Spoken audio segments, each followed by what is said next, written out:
The movie opens with Charlie Heller in his garage, gathering parts to fix an old scrap plane his wife once gave him as a gift. His wife Sarah walks in and reminds him she'll soon be leaving for a business conference in London. She asks him to come inside and see her off. In the kitchen, Charlie makes her a cup of coffee, something she jokingly says she won't survive without during her trip. She invites him to travel with her, but he gently turns her down, explaining that he has work tasks he still needs to handle. When her ride arrives, Charlie walks her out, kisses her goodbye, and even jokingly runs after the car as it pulls away. Later, Charlie arrives at his workplace, CIA headquarters. After passing through security, he's greeted by a field agent known as the Bear, who asks if Charlie can help fix his computer during lunch, just like last time. Charlie agrees and heads into his department, Decryption and Analysis, where security scanners sweep over him as he enters. He sits down to work and soon receives a message from a mysterious informant he's been communicating with for years, known only by the codename Inquiline. Inquiline sends him a file, warning him to be extremely careful because it contains highly compromising information. Be careful with this data. It's highly compromising for your agency. How's the weather in Istanbul?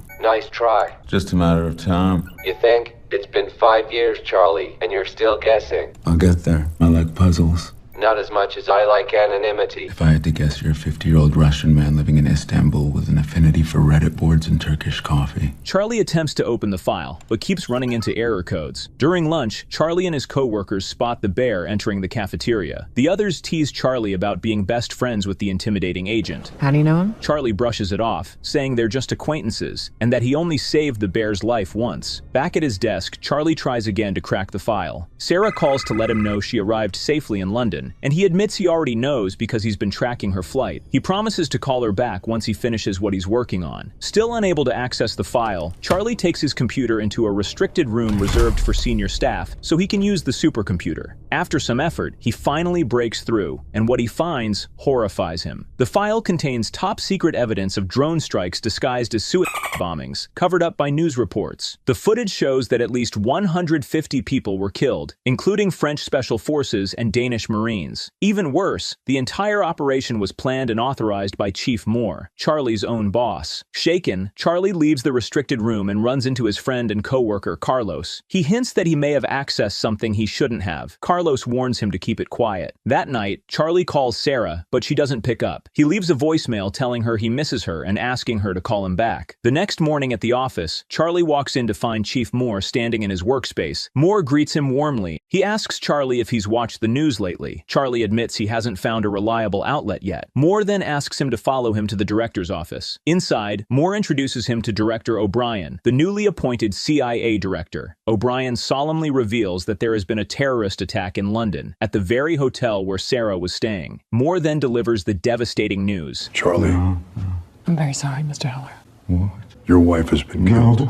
No, she's at a conference. We should call her. Charlie, I'm Can very we call sorry her? to give you this. I have to call her. But Moore turns on the TV, showing live coverage of the incident. The reporter explains that 4 terrorists stormed the hotel, took 3 hostages, and killed 2 people, including an American woman. Charlie still clings to denial until Moore pulls up the hotel's security footage. The video confirms the unthinkable. Sarah was among the victims. Later that day, Carlos drives Charlie home. When they arrive, reporters crowd his neighborhood, trying to get a statement from him. Alone in the quiet house, Charlie is devastated, unable to process the loss. The next morning, Charlie confronts Chief Moore and Supervisor Caleb. He demands to know why there's no progress on the case, pointing out that London has nearly 1 million CCTV cameras. There's no way the terrorists vanished without a trace, especially since they drove into traffic. Caleb assures him the responsible parties will be held accountable, and Moore echoes this, urging Charlie to go home and rest. The following day, Charlie goes to the airport to receive Sarah's body and her belongings. Back home, he opens her luggage and finds a small gift bag she'd brought for him. Inside is a puzzle and a heartfelt message. The gesture breaks him, and he collapses in tears.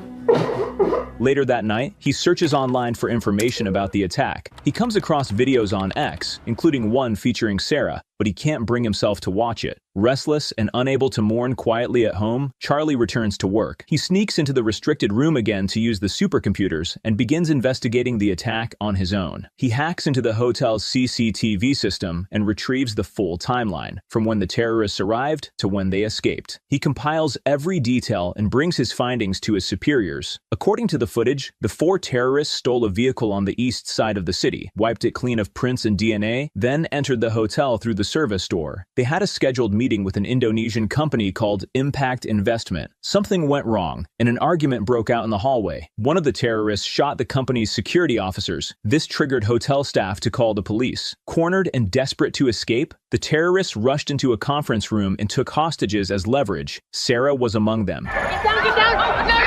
Run! They only took Sarah because she tried to save someone else. Charlie runs voice and facial analysis on the footage and identifies the 4 attackers. Mishka, based in Moscow, Lawrence Elish, a former South African Special Forces operative, Gretchen, a former Armenian intelligence officer, and finally, Sarah's killer and the mercenary leader. Sarah's killer is harder to track. He seems to sense the cameras. He says nothing. But I processed all the CCTV, cell phones, dash cams, body cams, and the audio to give us a 360, and that provides us with an ID. This is Horst Schiller. Loose affiliations with dozens of mercs and defense groups. I'm still filling that in. Charlie also reveals that he's tracked Gretchen's location. She's in Paris and visits the same cafe every day to buy bread. When Moore and Caleb show no surprise, Charlie realizes they already know all of this. You already know about Gretchen Frank? They assure him they'll compare his findings with their own and work on it, then send him to the agency therapist. At the therapist's office, Charlie opens up about his guilt and grief. He blames himself for not traveling with Sarah when she asked. He also confesses that he gave the agency the names of the killers, and they did absolutely nothing. That negligence fills him with anger. The next day, Charlie hides a chip inside his ID badge and slips into his department without triggering the scanners. In his office, he quietly copies the classified files he received from Inquiline onto the chip, then uses a skimmer on the printer to make additional digital backups. Inquiline tries to contact him, but Charlie ignores the message, shuts his laptop, and leaves the building. That evening, he stops by a bar. The owner asks him to watch the counter for a moment. I gotta close up the back.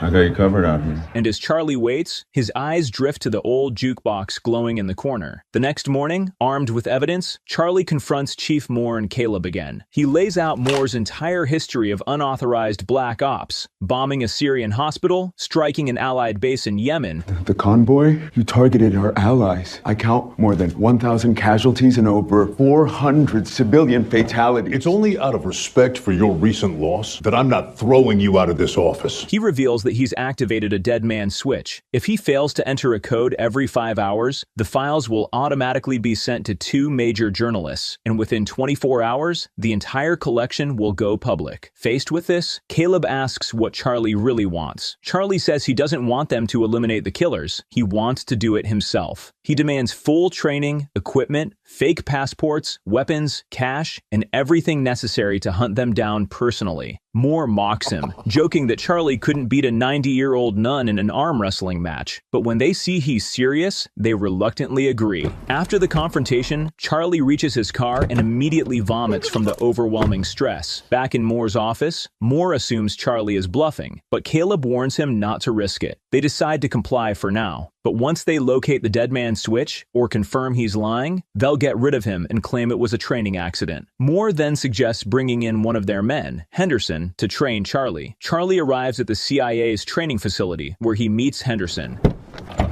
The hell you doing? I'm not an Uber driver. Sorry. On their way, he introduces himself as Colonel Henderson and tells Charlie he is to follow every instruction without question if he wants even a chance of surviving his mission. And there is a slight chance you may come out of this alive. Only a slight chance. I'm overestimating your odds to boost your confidence, son. Meanwhile, back at the agency, Caleb and a group of analysts scramble to figure out how Charlie managed to smuggle highly classified files out of the building. They review CCTV footage but see nothing in Charlie's hands. My bet is he's bluffing. Man has an IQ of 170.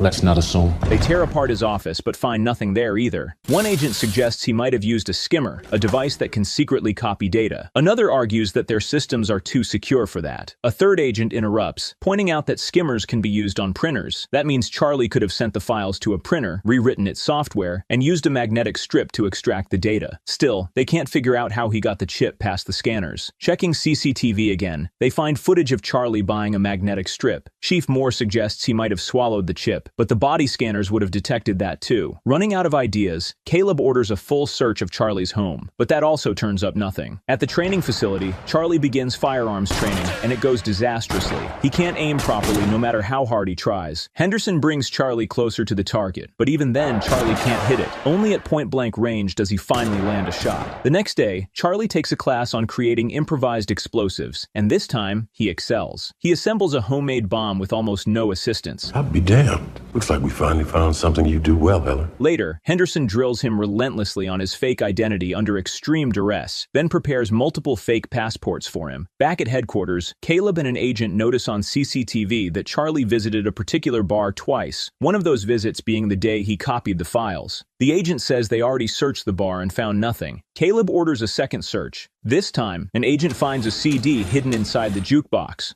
They try to decrypt Charlie's code, but the girl says it might take a while. Henderson visits Charlie's room and finds him staring at photos of his wife's killers. Henderson asks how Charlie expects to take down trained mercenaries while also evading CIA pursuit. Charlie admits that's exactly what he hopes Henderson will teach him. Henderson chambers around, hands Charlie the gun, and tells him to point it at his chest and pull the trigger. Charlie trembles and can't do it. Henderson snatches the gun back and tells him bluntly, he's not a killer, and no amount of training will turn him into one. You have to either be very confident or very stupid, which is its own kind of confidence. Truth is, you don't have that kind of confidence, and you are not stupid, not in the slightest. You're just not a killer, Charlie. Later that night, Charlie listens in through a hidden bug he planted in Moore's office. He hears Caleb and the tech team working to decrypt the CD. What if she can't break Heller's encryption? She will. Hours later, they crack it and discover Charlie has been bluffing about the dead man's switch. What's a bluff? He was playing us, and he did pretty well, too. With the truth exposed, Moore and Caleb decide it's time to eliminate him. Moore calls Henderson and gives the kill order. Henderson storms into Charlie's room with his gun raised, only to find the bed empty. He reports to Moore that Charlie has already escaped using a janitor's card and has taken a bag full of passports with him. He's got a bag full of passports. Caleb realizes Charlie has played them the entire time. Moore then remembers the physical Black Ops file Charlie slammed onto the desk during their confrontation. He flips it open and finds a tiny device attached, the real bug.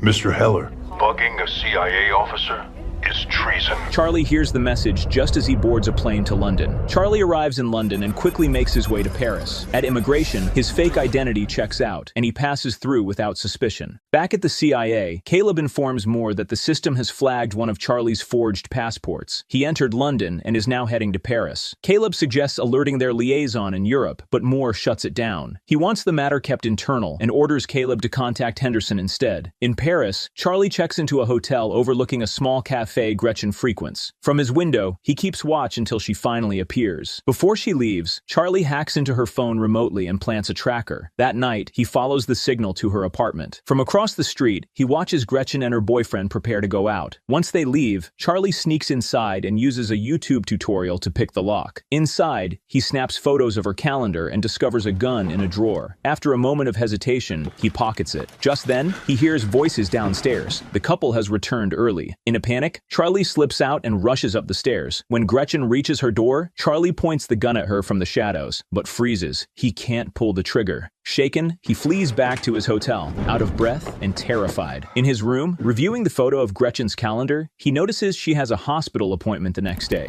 He researches the location and learns that she's seeing an allergy specialist who treats pollen-related conditions and forms a plan. The following morning, Charlie buys a bouquet. All of them, please. The lilies as well, please. I'll get all of them. You must have done something really bad. Not yet. And waits in a cafe across from the hospital. When Gretchen arrives, he follows her inside. During her treatment, the doctor's computer suddenly shuts down. Charlie caused the outage. When the doctor steps out to check the issue, Charlie slips in disguised as staff, locks the door, and seals Gretchen inside the respiratory chamber. Alarmed, she demands to know who he is. Charlie pumps a concentrated dose of pollen into the chamber, triggering a severe allergic reaction. As she struggles to breathe, he begs her to reveal Horst Schiller's location, promising to release her. Outside, doctors pound on the door. Moments before Gretchen passes out, Charlie cracks. He opens the chamber. She bursts out, knocks him aside, and tries to flee. They grapple, but she overpowers him and escapes. Charlie pulls his gun and chases her into the street, only for a van to tear through the lane and hit her instantly. Gretchen dies on the spot. Shaken, Charlie approaches her body, grabs her phone, and runs. He returns to his hotel, cleans up, packs, and buys a train ticket to Marseille.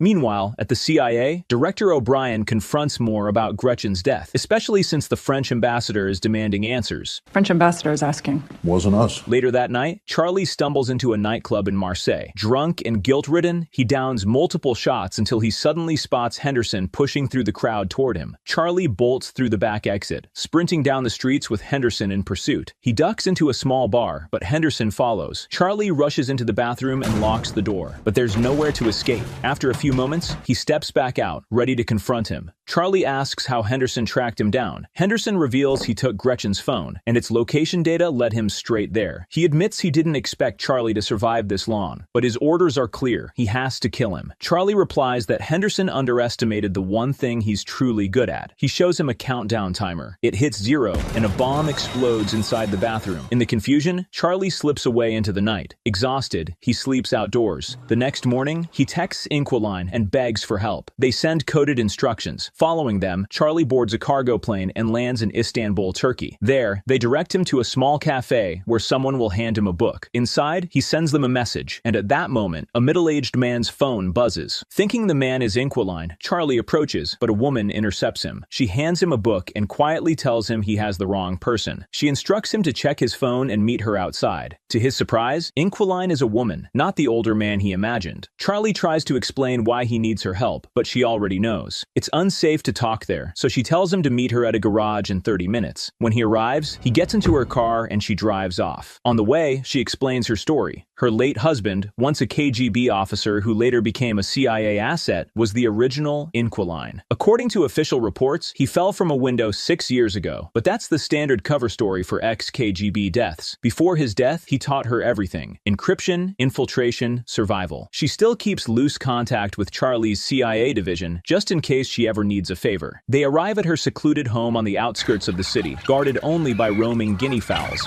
It's better than any alarm system. Inside, they begin analyzing photos of Schiller's group. Charlie identifies Schiller as the mastermind who recruits mercenaries for anyone willing to pay, including Moore's Black Ops. Lawrence Ellish, a former South African Special Forces soldier, handles weapons trafficking. But he's beyond paranoid, so we have to find a way to pull him out of the dark. Inquiline volunteers to lure him by posing as a seller of cheap arms. Okay, perhaps I can start a conversation. Suggest I have a contract for him. See if he will engage. Then there's Mishka, the weak link. He travels constantly and posts everything online. By analyzing a recent photo, they pinpoint his location. They also study the reflection of his girlfriend in a window in the picture and uncover her identity. They trace her flight history and confirm Mishka is in Madrid. Back at the CIA, Caleb tells his team to monitor the 3 remaining operatives on Charlie's hit list. He's certain Charlie will go after them next. That afternoon, O'Brien meets Moore for lunch. She tells him bluntly that he was the first person her predecessor warned her about. She suspects he's been running secret black ops without transparency, and she makes it clear she won't tolerate being kept in the dark. Moore puts on his usual calm, reassuring face and promises her full cooperation, just as he did with those before her. Your predecessor sat me down at this very same table no more than a week into his term and gave me pretty much this exact same speech.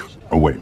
Maybe it was his predecessor. I can't remember. Anyway, I'll tell you what I told them. You have my full support. When O'Brien gets into her car, her assistant shows her new intel. Henderson has been spotted in Madrid. On whose orders? She learns Moore sent him, so she orders one of her own agents to shadow Henderson without Moore's knowledge. Let's get someone of our own in play. Meanwhile, Charlie and Inquiline successfully track Mishka to a hotel in Madrid. They tap into the hotel's security feed and watch him in real time. Charlie knows Moore's team is monitoring Mishka too, likely waiting for him to show up, but he insists on moving forward. He asks Inquiline to keep watch for Henderson. And keep an eye out for him. This is who they'll send. The next day, Charlie arrives at the hotel to observe Mishka's routine. He realizes Mishka likes to swim alone at night in the rooftop suspended pool. Charlie studies the pool's structure and glass enclosure carefully. Instead of simply shooting Mishka, he designs a far more controlled and brutal method. Meanwhile, Henderson closes in. He calls Moore, suggesting they spare Charlie. Not for me to say here, boss, but why bury him? Why not just roll him up? We're past that. Too big of a stench. Look, he practically invented half of our surveillance tech. Now I will find him. But you might have a bigger stench on your hands if he gives us the slip again. You won't let that happen. Charlie gathers supplies for his plan and builds a device designed to compromise the rooftop pool. By the next night, everything is ready.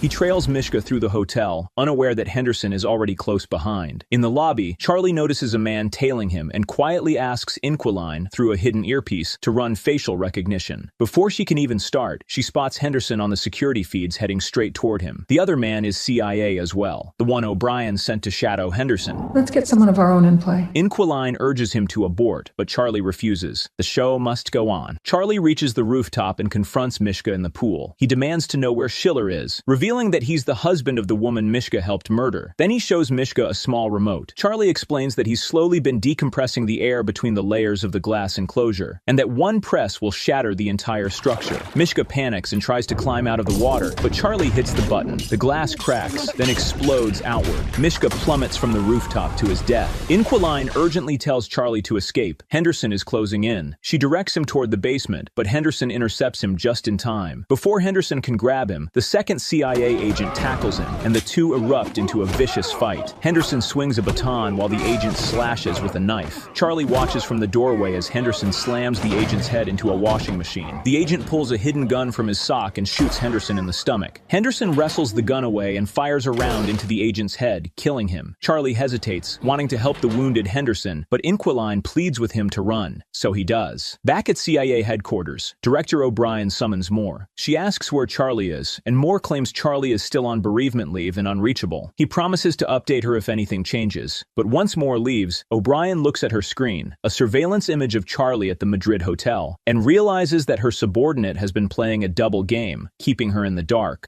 Elsewhere, Caleb and his team study the same photo. They realize Charlie wasn't acting alone. He was communicating with someone. Digging into the hacked hotel system and Charlie's encrypted chats, they identify his mysterious partner, a 50-year-old man codenamed Inquiline, based in Istanbul. Caleb orders the team to pinpoint his location. That afternoon, Charlie is outside feeding the guinea fowls when Inquiline joins him and gently asks how he's holding up. Charlie admits he handled this last mission better than the first. Inquiline quietly shares that after her husband died, she filled the silence with work, and she wonders if Charlie is doing the same. Meanwhile, at the CIA, Caleb and his team make a breakthrough. They discover the real Inquiline was a 50-year-old former Russian intelligence officer who later worked for the CIA, but has been dead for years. New intel from the Russians suggests his widow may be operating under his codename. Caleb immediately orders a direct line open to Russian intelligence in Istanbul. That night, Charlie is asleep on the couch when Inquiline approaches and admits she hasn't slept beside someone in a long time. He invites her to lie next to him, and she curls up against him. But as soon as the guinea fowls outside begin screeching, she bolts upright. She checks her CCTV feeds and sees Russian operatives silently infiltrating her property. She and Charlie escape through a hidden exit and sprint to her car. They speed away, but the Russians open fire. After several intense moments, the gunfire finally stops, and they think they've lost them, until a Russian patrol boat appears along the shoreline. A single precise shot hits Inquiline, killing her instantly. Shocked and devastated, Charlie drags her body into the passenger seat and drives off. At a quiet garage, he gives her a final kiss on the forehead and leaves her behind. While sitting at a small cafe, he receives a message from Lawrence Ellish on Inquiline's phone, agreeing to buy the missiles she had pretended to be selling. Perhaps I can start the conversation. Suggest I have a contract for him. See if he will engage. Determined, Charlie buys a new phone and laptop and messages Ellish a meeting point in Romania. He hitches a ride on a cargo truck heading there. Before Ellish arrives at the meetup spot, Charlie scans his own face and hacks security systems across Europe, making random people appear as him on surveillance feeds, throwing Moore and the agents completely off his trail. Heller's in Berlin.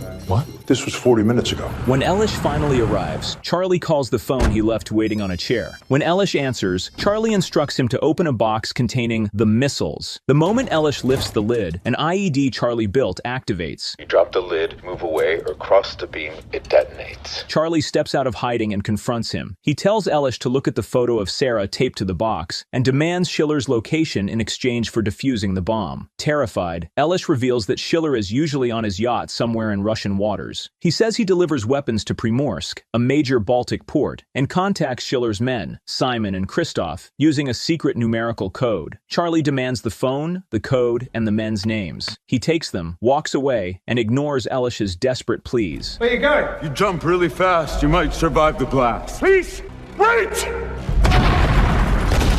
At CIA headquarters, Caleb realizes Charlie is throwing them off with the random CCTV appearances. When news of Elish's death in Romania comes in, he immediately concludes Charlie was responsible. Later, Charlie arrives in Primorsk by boat. He rents a room and finally solves the puzzle Sarah left behind.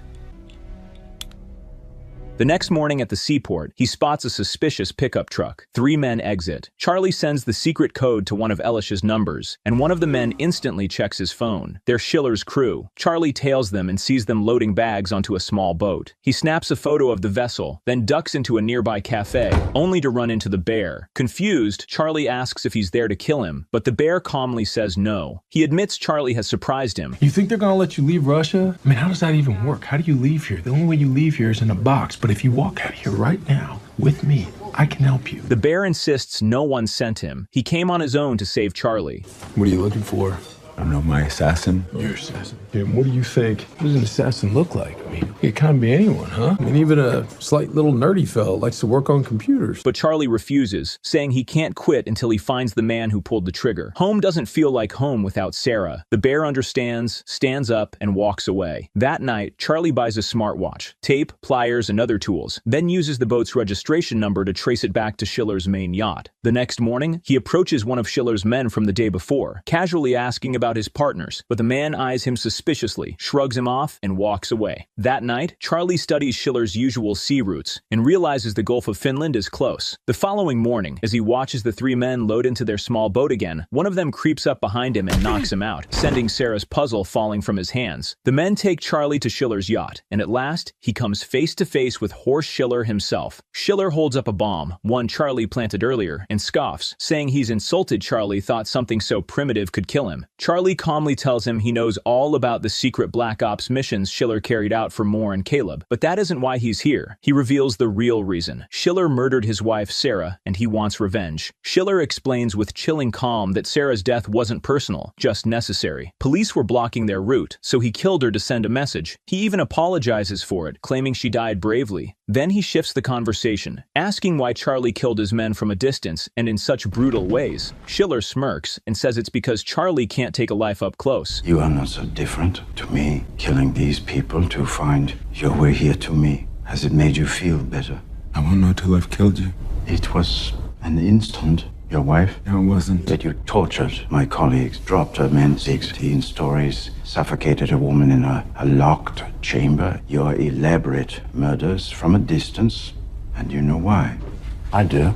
Because it's hard to take a life up close. To prove it, he hands Charlie his loaded gun. Charlie grips the gun and raises it toward Schiller. Schiller actually believes he might do it, but Charlie lowers the weapon. He tells Schiller that killing him quickly would be too easy. He wants Schiller to feel the same powerless fear Sarah felt. Suddenly, the yacht lurches violently. Schiller demands to know what's happening. Charlie reveals that he has taken control of the yacht's navigation system, rerouting it straight into Finnish territorial waters and transmitting their coordinates to authorities. My watch, so I'm the transmitter, and you invited me in. I just needed you to talk as long as it took to get us here. Schiller calls his bluff, insisting the yacht system is CIA designed and unhackable, but Charlie just smiles. He is the one who built the encryption for the CIA. Moments later, Finnish Navy vessels and Interpol teams surround the vessel. Officers board, disarm the crew, and arrest everyone. Charlie Heller. Except Charlie, the anonymous whistleblower who tipped them off. The next day, Director O'Brien addresses a massive press conference. News has broken about the illegal drone strikes disguised as suicide bombings and years of unauthorized Black Ops missions. High-ranking officials, including Moore and Caleb, have been arrested. O'Brien vows full transparency going forward. When reporters ask about the whistleblower, she confirms they're safe and still with the agency. Later, Charlie visits Sarah's grave and gently places flowers there. After his shift that evening, he's surprised to find Henderson sitting in his car. Who's the Uber driver now? Henderson tells him he's proud of him, that Charlie took action when no one else would. Everything you taught me. No. What you've done, what you've become, can't teach that. He promises they'll see each other again, then quietly walks away. In the final scene, Charlie enters his garage. His Cessna plane, the one Sarah gifted him, has finally been repaired. He climbs inside, starts the engine, and takes the aircraft into the sky, flying freely at last. We have noticed a lot of people watch the videos all through, but leave no comments and likes. Please, if you enjoy the videos, be sure to subscribe, like, and leave a comment to tell us where you're watching from. Thank you. A group of low-level thieves hijacks a container truck packed with washing machines. As they speed off, two police cruisers follow in hot pursuit. But these guys aren't professionals. One of them is barely hanging on to the door.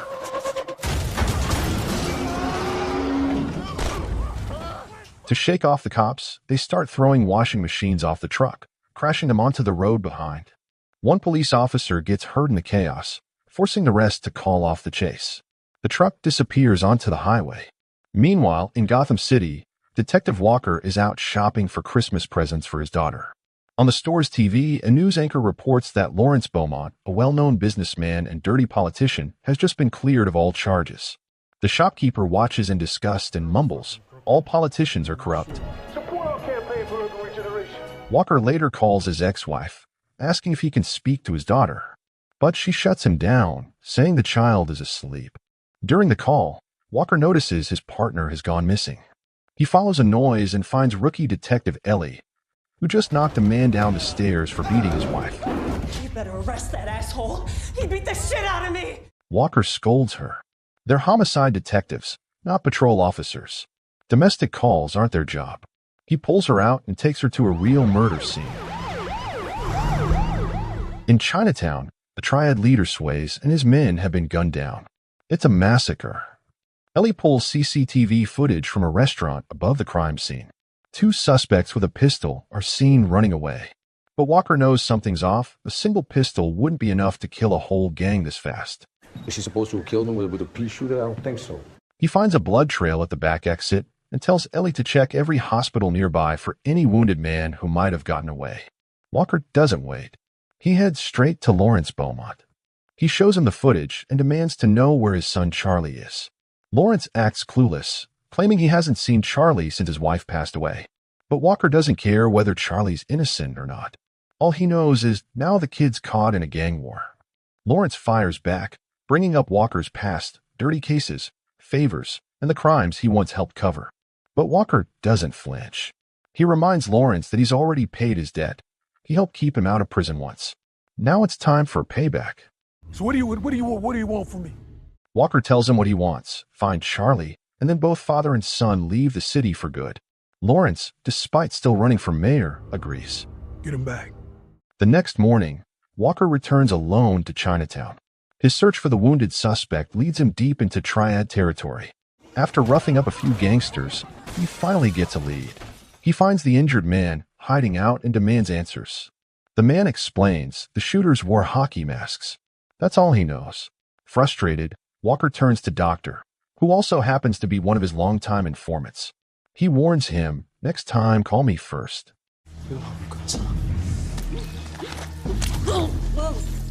Elsewhere, at a junkyard, Raul confronts his niece, Mia. Her face and Charlie's are now all over the news. Mia confesses. She owed money to Sways and had no choice but to smuggle cocaine packed inside washing machines. Charlie, even though he was close to Sways, helped her with the delivery. But when they made the drop, No, we gotta go. three masked men stormed the place and wiped everyone out.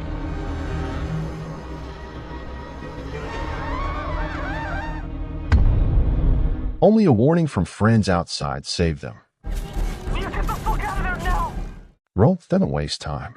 He gives her a burner phone and tells her he'll call when the passports are ready. Meanwhile, Walker visits the hospital. His old partner, Cortez, is there badly injured from the cocaine truck case. In the lobby, Walker runs into his former crew, Hayes, Jake, and Vincent. They don't hide their bitterness. They accuse him of going soft, of protecting Lawrence's son, of letting the city rot. They believe Charlie stole the drugs and killed the Triads. However, Walker ignores them and keeps walking. Inside Cortez's room, his wife tells Walker he's stable but unconscious. She brings up something strange. During surgery, Cortez started mumbling about a falling out from the past. Walker tells her not to worry, but the memory flashes back. Years ago, back when Walker was a narcotics detective, he and his team broke into a drug warehouse. They weren't there for arrests, they were there for the money. But things went sideways. A guard appeared. Walker knocked him out cold, only to realize too late he was an undercover cop. Before Walker could stop it, Vincent shot the man in the head. That was the moment Walker walked away. From narcotics, from his crew, from that dirty life. Then, Walker returns to the station. He asks Ellie if she's ID'd the girl seen with Charlie. But before she can answer, their superior storms in. She's furious Walker's kept Charlie's name off the books.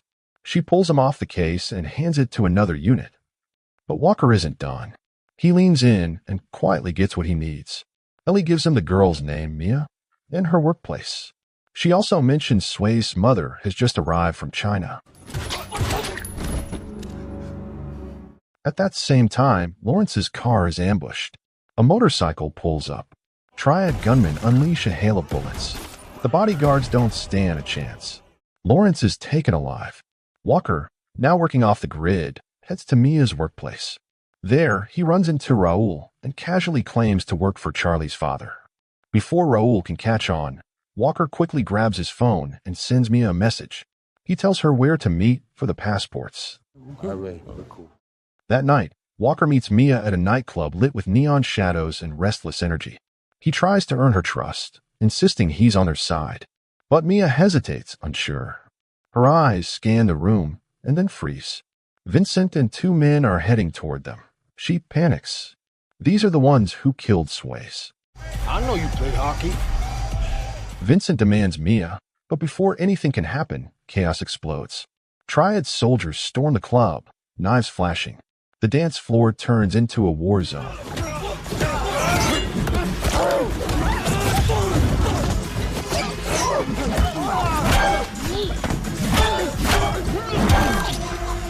In the chaos, Raul bursts in with Charlie and a few friends, joining Walker's side.